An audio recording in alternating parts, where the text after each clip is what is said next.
Bonsoir à tous et bienvenue dans Entrée libre. Et l'invitée de notre magazine, c'est Nathalie Dessay, la soprano française la plus connue au monde. Bonsoir Nathalie Dessay. Bonsoir Claire. Merci beaucoup de venir nous voir. C'est comme comédienne et c'est une première pour vous puisque vous jouez au Théâtre des Abbesses en ce moment un monologue qui s'appelle Hound d'Howard Barker, mise en scène Jacques Vincey. Vous l'aviez déjà, j'allais dire, présenté, rodé à Tours. Là, elle est à Paris, ça va? Tout se passe bien?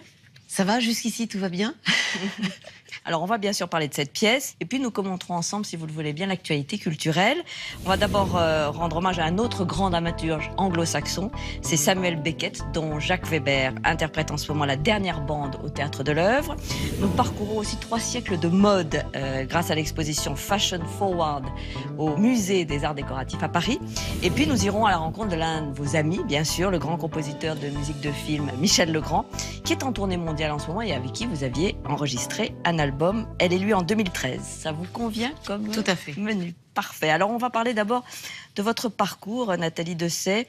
D'abord celui d'une chanteuse exceptionnelle, bien sûr, soprano coloratour, mais qui a aussi toujours accordé beaucoup de place au jeu. Pauline Chanu trace votre portrait. Le jeu et la mélodie, les mots et la musique. Depuis ses débuts à l'opéra il y a 25 ans, Nathalie Dessay, c'est une puissance scénique et une voix virtuose. Clarté, pureté et force de projection. C'est la beauté du timbre. C'est une voix qui est toujours nourrie par l'énergie. Voix hors du commun, elle est ce que l'on appelle une soprano colorature.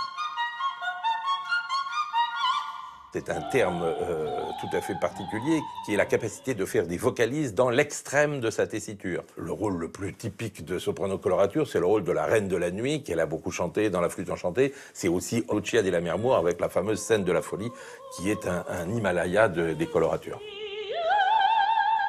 Depuis 2 ans, la cantatrice explore d'autres registres. La comédie musicale, le récital et la chanson française.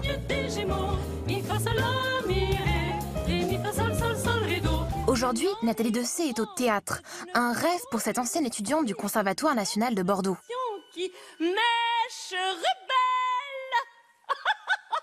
Dans Hound, Nathalie Dessay laisse exploser sa folie et son tragicomique. Allez-vous-en, je n'ai pas appelé, sortez. Elle parlait de sa voix d'ange et de sa voix de sorcière. Cette double voix, mais qui correspond à des choses plus profondes chez elle, étaient des qualité importante pour interpréter ce personnage de Hound qui bascule très vite d'un registre à un autre. Raccrochez la cloche! Je préfère la cloche de loin. Dites-le lui, laissez-lui un message, dites... Oh! J'ai laissé tomber la tasse. Je crois qu'elle a cette capacité, ou ce don, ou appelons-le comme on veut, qu'ont quelques-uns d'être des bêtes de scène. C'est quelqu'un qui est inventif, qui a une fantaisie recréatrice, qui a un instinct de ce qu'il faut faire et comment il faut le faire. Grâce à ses talents de comédienne, la cantatrice transforme, métamorphose des rôles mythiques, comme celui d'Olympia dans Les Contes d'Hoffmann ou de Marie dans La Fille du Régiment. Les images qu'on avait avant du rôle étaient des images de soprano habillé comme un soldat. On était dans le cliché, vraiment, je n'avais rien vu d'autre. Et voilà qu'elle nous construit un personnage de garçon manqué absolument époustouflant, avec une énergie folle.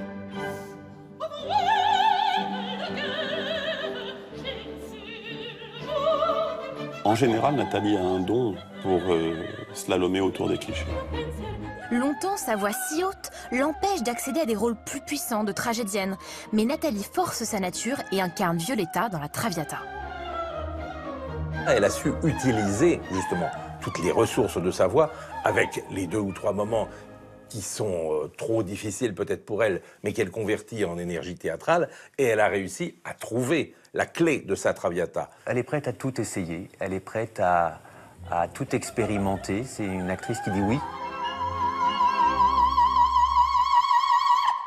Prête à tout essayer, donc il y a plein de registres à expérimenter. Oui, puis le théâtre, c'est infini. Ce qu'il y a, c'est que l'opéra, j'ai adoré être une chanteuse d'opéra. J'ai adoré chanter, j'ai adoré porter ce répertoire sur toutes les grandes scènes du monde.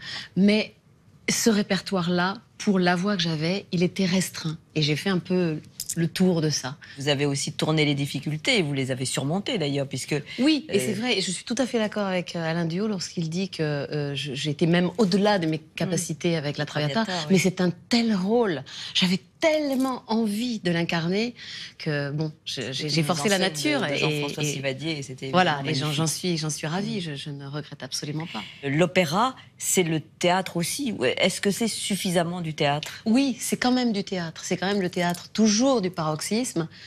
Donc c'est toujours une certaine forme de théâtre. Et puis c'est un peu frustrant parce que à l'opéra, on n'est pas maître du temps. Celle qui est maîtresse du temps, c'est la musique. Donc c'est la musique qui décide pour nous, finalement. Et c'est très bien. Mais moi, j'ai envie d'être plus créatrice que ça, en fait. Et d'être vraiment en rapport direct avec les mots.